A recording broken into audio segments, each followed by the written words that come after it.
Speak what is true. Here's my heart, Lord. Here's my heart, Lord. Here's my heart, Lord. Speak what is true. I am found. I am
So we'll take a nice deep breath in. Exhale into our hearts with your hand on your heart. Let's take a moment to just be grounded where we are. To focus on this present moment. Here's my heart, Lord. We offer our hearts in prayer for all who need our prayer this moment. Our loved ones, our not so loved ones, friends and strangers. We bring to mind our opportunity to be a blessing. So we imagine that the source of light that gives us life enters into our crown chakra and lights it up so that we are open and willing to receive all the blessings that can be extended out through us. Down into our third eye so that we can receive wisdom to share. And then into our hearts, expanding our hearts so that it influences our eyes and how we see each other. That we see each other as brothers and sisters. That we see each other as people we long to bless, to be connected to be in unity with. We see ourselves as instruments of peace, and we extend our peace out into the world. And as we extend the peace out into the world, we bring it back down into our chakra system and let it lie in our hearts. Feel your heartbeat. Press your hand against your chest and feel your heartbeat.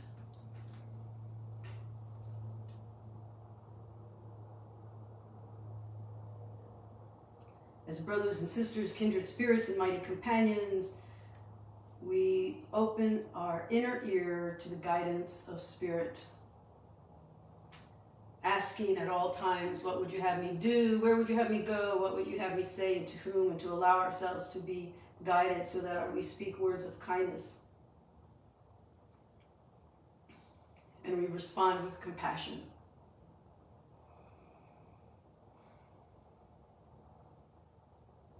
And as we see ourselves lit up with the light of God's life, we extend that vision out to others so we see everyone else filled with that light as well. So that when we open our eyes, we see brothers and sisters. Even if we're watching the news, whoever we see there, we know that that is a brother and a sister. Someone who's either loving or asking for love. A call for love is a call for our compassion and our understanding. So we pray for that to be true of each and every one of us today and every day. Let's take a nice deep breath together and exhale into this moment. Welcome. Happy Holy Thursday. It's good to be here with everybody. I have a few announcements before we get started. There's a lot of stuff going on this week and next week. Saturday is Pam's Memorial at 3 p.m. If you need information on that, please let me know. Wednesday is our open air ashram. It's our beach gathering. It's a few days before the full moon because the full moon is on the weekend of Passover and Easter, and out of respect for those holy days, we're going to just meet a few days earlier. And then following Friday, a week from tomorrow, is a yearly event that is just amazing. If you can be there, it's our yearly mystical Stations of the Cross. It's a mystical journey through the Stations of the Cross. It's interfaith, intercultural. Reverend Grace Telesco and I do this at the seminary location, and we take on the persona of Jesus going through the process of the 14 steps, the 14 stations. It's an interesting perspective, and I think you'll really enjoy it. We do it every year, and every year it's like brand new to me. I really enjoy the process and what I learned from Reverend Grace and even from just the things that we've done in the past. So those are for marking your calendars, the 9th, the 13th, and the 15th. Also, the other things that are going on this week is that we are in a very auspicious, sacred time, because in the Christian tradition, we're in the Lenten season, we're moving into Holy Week, into Easter. In the Jewish tradition, we're moving into Passover. In the Islamic tradition, we are now in Ramadan. And all three of those religions converge under what's called the Abrahamic law. All three religions have, regardless of what we might think are the differences, they all have a very similar foundation. And right now is a time of deep contemplation, introspection, meditation.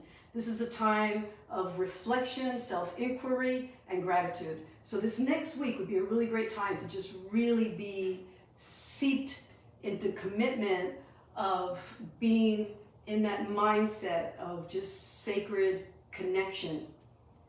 I was thinking about the fact that in the Jewish religion for the observers and for the Islamic religion for the observers, they wake up to morning prayers, the very specific morning prayers. And I thought, wouldn't that be great to wake up knowing that there's millions of people around the world who are praying as you are praying, the same prayers you are. So for this next week coming, I would love for all of us to be in a mindset of wake up and be in a prayerful commitment to sending love, peace, compassion out into the world, especially to Ukraine and other places that are war-torn, Middle East, South Africa, the areas that are really suffering, and also for the people at home. Because we'll be doing it together. There's like this just mindset of people knowing that we are praying with each other, for each other, and for our brothers and sisters. So thank you for doing that with me. I will imagine you doing that with me every morning, saying these prayers for our brothers and sisters. Whatever comes natural to you, just knowing that we're connected in prayer. So, if you do not get my newsletter or you don't get my daily WhatsApp text with information updates, just let me know and I'll make sure you get all this information about the dates and things that are coming up. So we are still working on that fourth question. I think we've been doing this like the entire month of March. It's taken a long time to get through this one question because it's the longest chapter in the Manual for Teachers. So in the Manual for Teachers, we are on question number 4, which is what are the characteristics of a teacher of God? But we're on the last one. Which is open-mindedness. So today, we're going to do a little bit of this, and then we're going to go to the workbook and do a lesson, and then we're going to come back to this. So it's going to be just 2 paragraphs, and then to a lesson, and then back. So let's talk about this characteristic. Open-mindedness. It says the centrality of open-mindedness, the last of the attributes of the teacher of God, is easily understood when its relation to forgiveness is recognized. Open-mindedness comes with lack of judgment. As judgment shuts the mind against God's teacher, so open-mindedness invites him to come back in. As condemnation judges, open-mindedness permits only the connection to God and the voice for God on his behalf. So, if you're open-minded and seeing all the perspectives that could possibly be presented from anyone's point of view, without projecting your own, you have an open mind. With an open mind, you don't judge. If you don't judge, you don't condemn. If you don't condemn, you don't have a reason to find someone guilty of something that needs to be forgiven.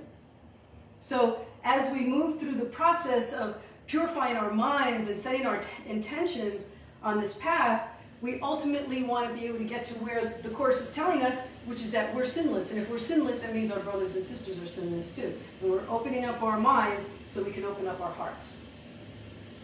Open mind, open heart. That's the definition of a miracle in A Course in Miracles. It's like if you change your mind, you change your behavior. You make a shift in perception, then you shift your heart, and your heart becomes more open. How do the open-minded forgive? They have let go of all things that would prevent forgiveness. They have in truth abandoned the world and let it be restored to them in newness and in joy, so glorious that they could never have conceived of such a change.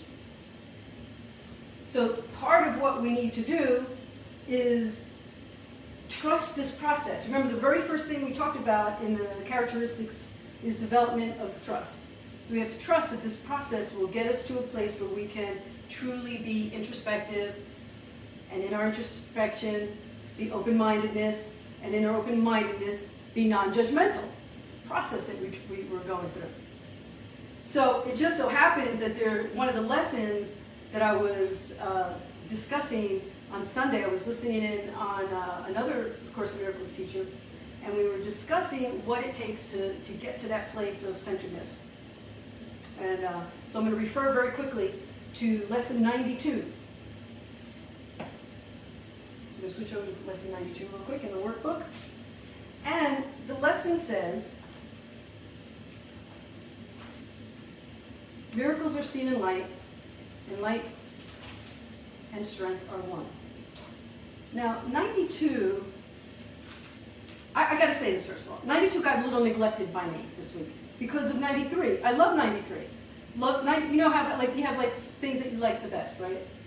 Like your middle child doesn't feel so loved. It's because we have all these other things that we're putting attention on. So 93 is light and joy and peace abide in me. And that's one of the standards that we come back to time and time again. And the LMC Interfaith family loves this one. We keep going back to it. It's on our water bottles. Remember when Reverend Lisa, she got us all water bottles and she put light and joy and peace abide in me, and she gave it all to us, and we were like, oh, light and joy and peace abide in me, because we want to embody that. And Libby, one of my graduates, Grasshopper, she wanted to be blessed with something from A Course in Miracles, and I said, love and peace and joy abide in you. That was hers, like her special blessing. And so when I came to that this week, I was really focused on it a lot. And I was really happy to see it. It's one of my favorite in the entire book. But then I go to this class on Sunday morning, and they're talking about 92. So I thought, well, I guess I'd better pay attention. Let's see what this is about. And this is what it says on paragraph 9 of lesson 92. It says, the strength in you will offer you the light and guide your seeing so you do not dwell on idle shadows that the body's eyes provide for self-deception. So you see, when you're not open-minded, when you're thinking in terms of judgment and condemnation, your eyes aren't really open, and they're creating shadows that block the body's eyes and create self-deception. Because if we're seeing somebody else with our condemnation, we're in self-deception of our own strength and light as well. The strength and light unite in you, and where they meet, your self stands ready to embrace you as its own. Such is the meeting place we try to find and rest in, for the peace of God is where your self is waiting to meet itself again. Where your self is waiting to meet itself. Remember, this course is about deconstructing the ego, deconstructing all the false images, the subconscious trauma, all the stuff that we've built up over ourselves to mask our true self, the true self of who we really are. And so it's helping us to remember the truth of who we are, the truth of our purity, the truth of our unity with one another, the truth of our oneness. It says, such a meeting place we try to find and rest, for the peace of God is where your self is waiting to meet itself. We have to keep coming back to that. How do I meet myself? How do I meet myself so that I can be open-minded, so that I can be non-judgmental? Well, it tells us in the next paragraph.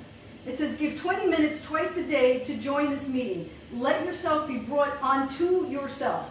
Its strength will be the light in which the gift of your sight is given you. Leave then the dark a little while and practice seeing in the light, closing the body's eyes and asking truth to show us how to find this meeting place of self and self. 20 minutes twice a day. 20 minutes. Look, it's a conundrum that we put ourselves in, because we do so many things for 20 minutes. And it's asking us to be quiet to be still for 20 minutes. And why don't we? If we do get still, if we do get quiet, then we will have the result of that being a quiet mind, an ability to see the way it's asking us to see. So we struggle against the difficulty of that because we have a monkey mind. We have a mind that's constantly going here and going there and chatter, chatter, chatter. And the work that it takes to quiet the mind is usually work that we put toward other things. 20 minutes. I guarantee you I spent more time talking about Will Smith's slap at the Oscars than 20 minutes. I spent more time looking at TikTok. There was this little baby panda bear that fell over the wall and the mother had to, it was so cute. And I was sending it to my friends. That took more than 20 minutes. A friend of mine called me with some juicy gossip. I was trying not to listen, but I listened. And then I was having issues with Ernesto, but, oh, wait. Okay, I'm a little conflicted because remember a few weeks ago I was having problems with him. It turns out he hired an attorney. And she's here. Counselor Allison is here. She's advised me that I can no longer talk about Ernesto until these past issues are resolved. So the case is open. So I have to pick on Tanzua instead. Back to you. Back to you. But I have nothing for you today. So you're welcome. You're welcome. So, but the point is that we spend all this time doing other things because we're entertaining that monkey mind instead of quieting it, instead of coming to this place of true stillness. Because in the stillness is where the introspection and the self-reflection will allow us to see what are our blocks to love, what are our blocks to truly being non-judgmental. So as long as we're holding on to the preciousness of that, as long as we're holding on to the desire to continue being special, to have the right to condemn one person or the other, Will Smith or Chris Rock or your friend or the person that you were gossiping, whatever it is, me, I'm the one making the confession here. It's the 20 minutes that we could be spent simply finding that quiet place and allowing the voice of the Holy Spirit, of our higher holy self, whatever you believe it is, to bring us to a center place. And in that centered, quiet place, we begin to feel a shift and understand that we are the conduits of change, the shift, the miracles, the peace that is necessary. And you come out of that and you go and you face the world and you've established this peace within yourself. And then you can say, the next one, light and joy and peace abide in me, because you've truly established it within you. Light and joy and peace abide in me, because I spent the time creating the light and peace and joy within myself. And if I have it within myself, I can extend it out. But if I'm too busy entertaining TikTok videos and everything else that I actually do enjoy, it's not to say we can't enjoy those, we can. Let's enjoy them after. Let's enjoy them after we've made the establishment within ourselves of how we're going to start our day. Start our day with, here's my heart, Lord, here's my heart, here's my life. I am willing to dedicate this life in service. Tell me where to go, tell me what to do, tell me what to say and to whom. Let me be in service of your grace. And then once we do that, we go on.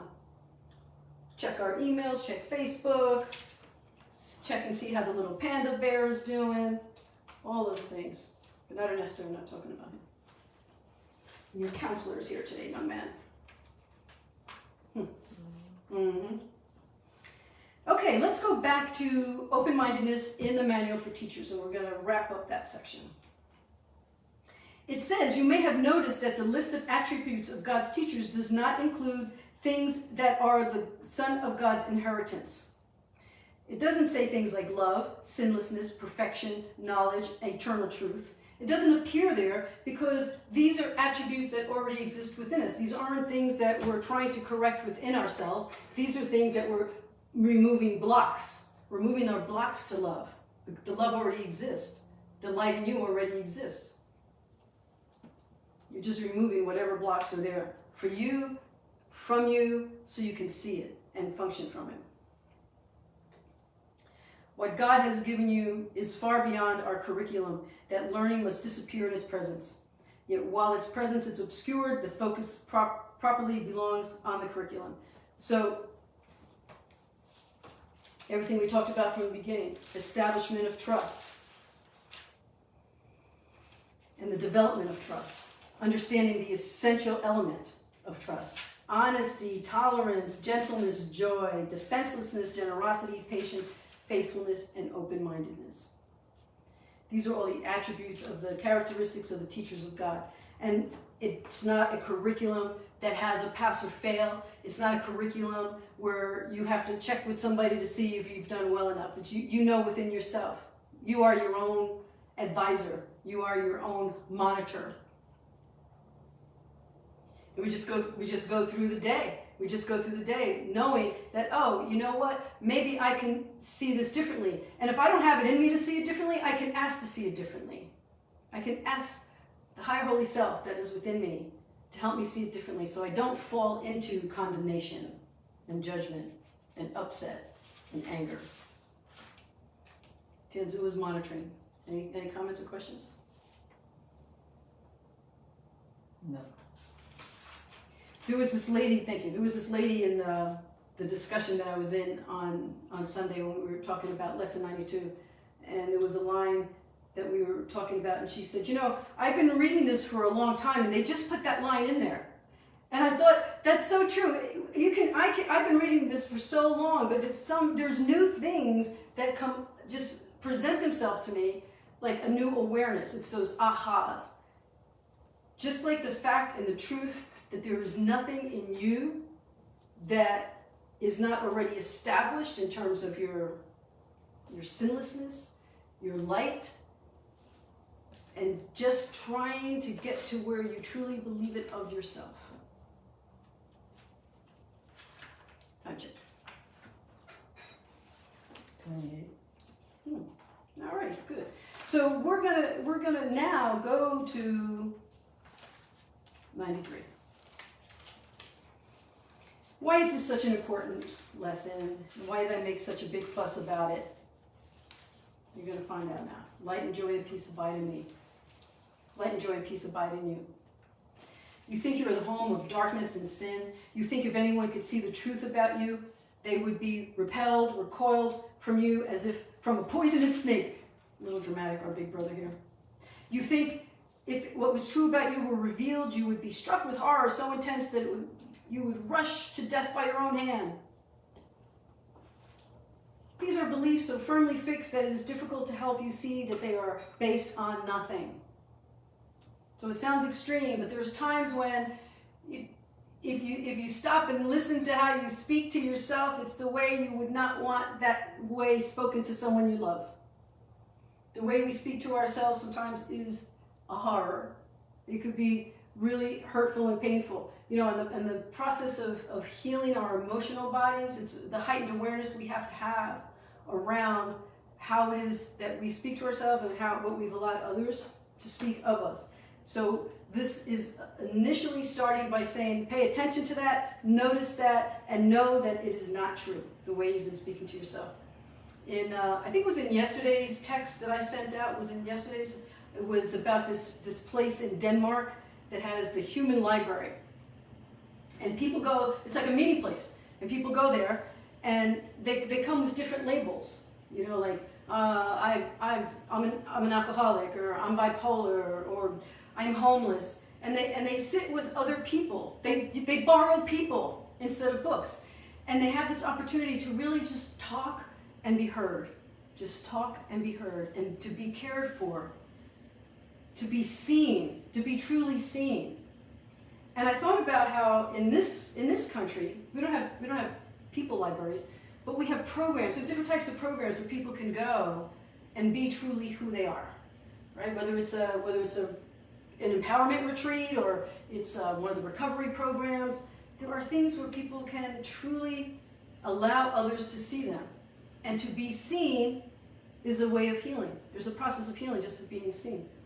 And I was sitting in on a meeting last night with a friend of mine, and there was this woman who was so tormented by her life because I think it was like 25, 30 years ago, she was walking with her daughter. Her daughter was 7 or 8, and a drunk driver came by and hit the daughter, and the daughter died. The woman was not even harmed, but she went into a spiral and started doing drugs and alcohol. And 25 years later, she finally gets sober. She gets clean and sober. She's feeling like she can get her life back together. And then her brother dies of an overdose. And she was just crying so hard. She was just crying so deeply. You could just feel her pain in the conversation. But the wall of love that surrounded her after that story, the acceptance, the kindness, the love that people extended to her. And I thought, this is like that people library. The opportunity to truly be seen and held in compassion for a person who's suffering. And of course, it's just telling us to do that all the time, even without knowing the stories. Maybe we don't know people's stories, but we know that they have a story. You don't have to know the details. I don't have to know that you suffered specifically what happened and what they said. And, do I need to go and be mad at that person because of what they said to you? I just know because you're another human being that you have suffered, that there are things that maybe you're not showing me, maybe you're not telling me, but that I know in my heart that what you need is compassion, what you need is caring. And so it's starting this light and love and joy abide in me by asking you to see that of yourself, to know that of yourself, to know that you're worthy of that. That this is an establishment of the truth of who you are, to remember who you are. And when you remember who you are and you accept who you are, then you can remember and accept who others are as well. Why would you not be overjoyed to be assured that all the evil that you think of yourself and the thing that you did was never done, that all the things that you consider sins were nothing, that you are as pure and holy as when you were created, and that light and joy of peace and peace abide in you? Your image of yourself cannot withstand the will of God. This reminds me of my spiritual director, Randy.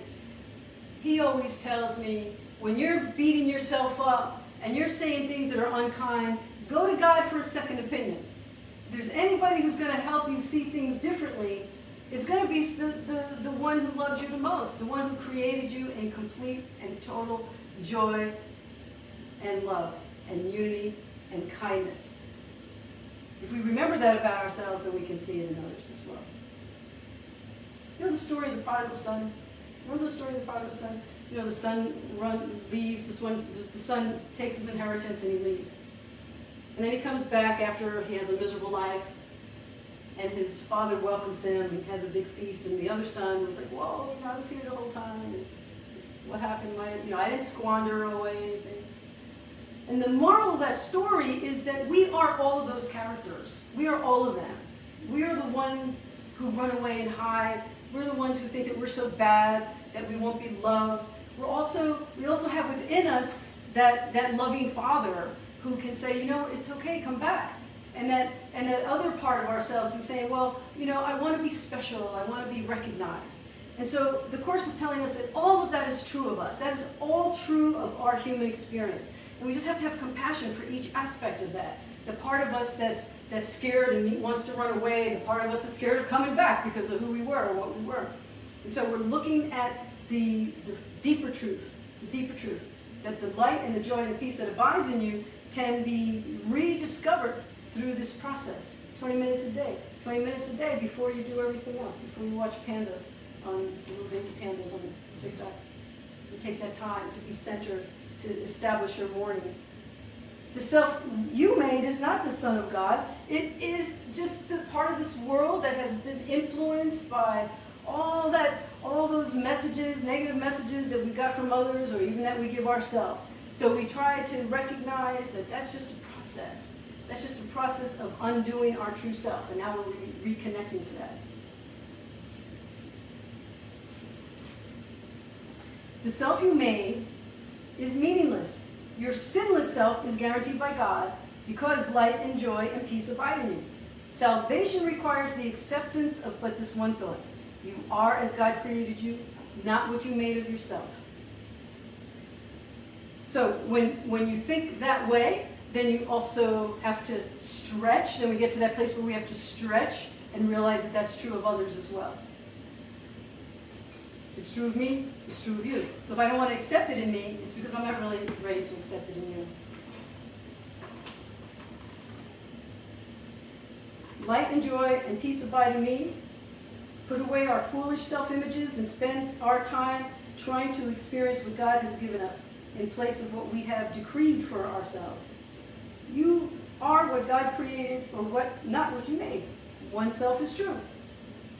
Devote at least a minute or two, just like right now. Let's just close our eyes. Everybody just close your eyes. Take a deep breath.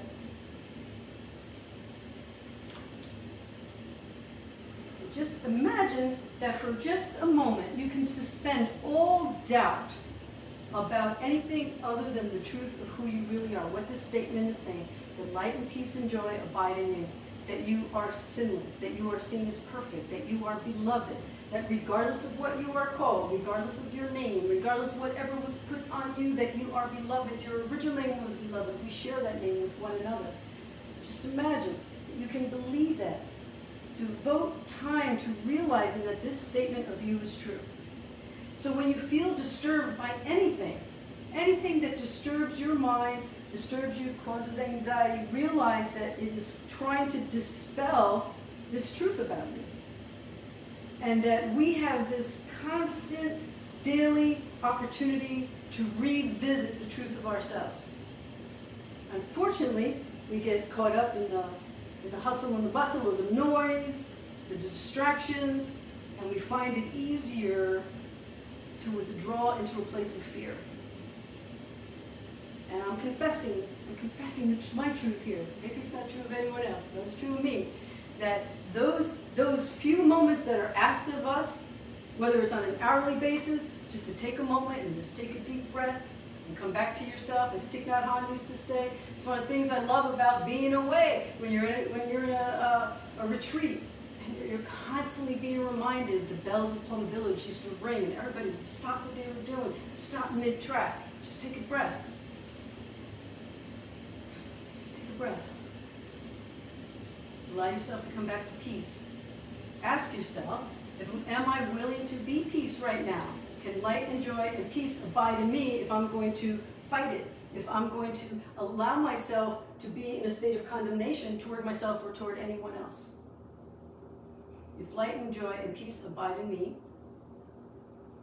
and if I can truly believe it, if I can suspend all doubt, then I can truly deeply heal all those other messages that came, that created the doubt, that created the blocks to love, to self-love, and to loving others. This is what we're here for. This is what we're doing. Light and peace and joy abide in me.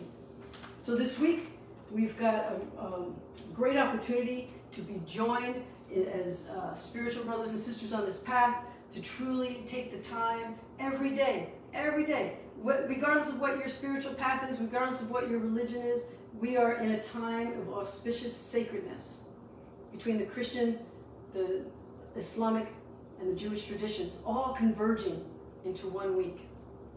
You know, it's interesting that Pam's memorial is on Saturday and the next day is Palm Sunday. My mother's memorial was on Palm Sunday, and I did it specifically because she loved Palm Sunday. She wasn't an observant Catholic, but she loved Palm Sunday, and we used to make those little crosses out of the palms. You know, the dried palms. We make little crosses out of them, and then we would go out to the tree where my father's accident. We would put the palm up there. We had this little ritual that we would do every year, and I stopped doing it after my mom passed away, but.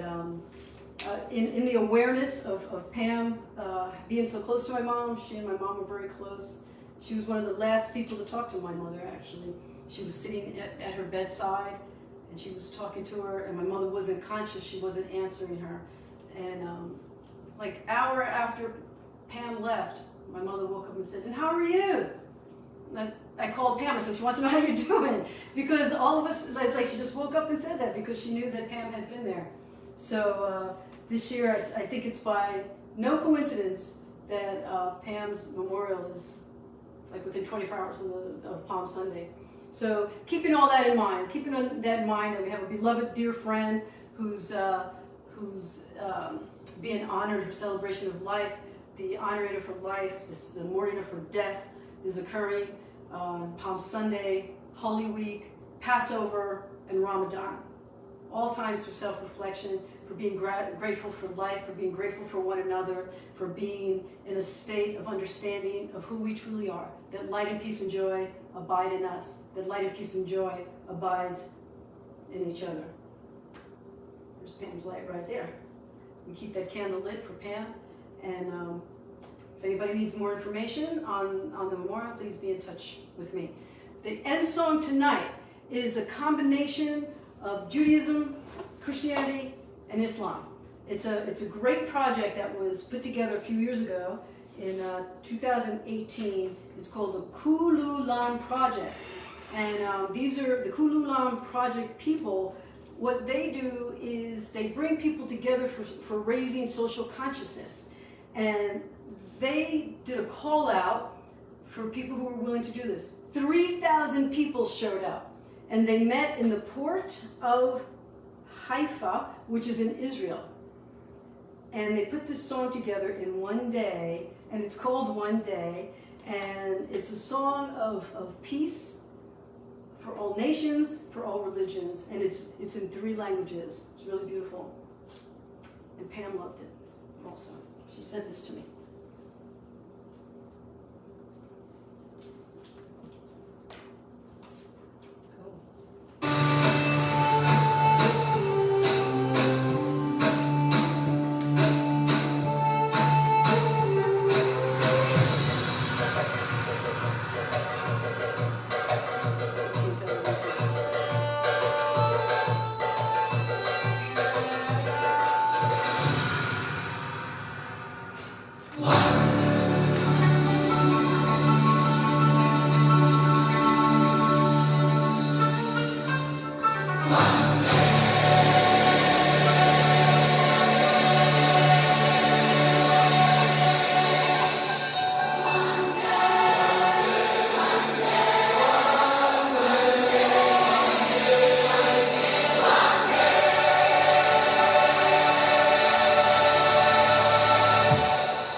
So one day we can have peace.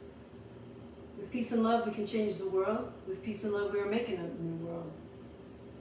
Because we are committed with the light and the peace and the joy that abides in us to be the peacemakers in the world. Before our final prayer, I wanted to share with you one of the responsive prayers that we used to use in the congregational work for LMC Interfaith Ministries. Just imagine that you're repeating this. You don't have to repeat it out loud. Just imagine that you're taking this in. In fact, let's take a nice deep breath. Put your hand on your heart. I vow to be an instrument of peace. I vow to be an instrument of love. I vow to be an example of kindness and compassion. I vow to be an example of God's mercy. When troubled by another's behavior, I will search my heart and respond with love. When troubled by difficult circumstances, I will search my heart and respond with peace. When faced with unkindness or heartache, I will be forgiving. When others criticize, I will search within to understand. When life brings me sorrow, I will accept my path for the growth of my soul. When life brings me joy, I will receive my blessing with humility and gratitude. With peace and love, we can change the world. In peace and love, we are making a new world. And in knowing that God's guidance will show us the way, we give thanks. Amen, amen, amen. Om Shanti, peace.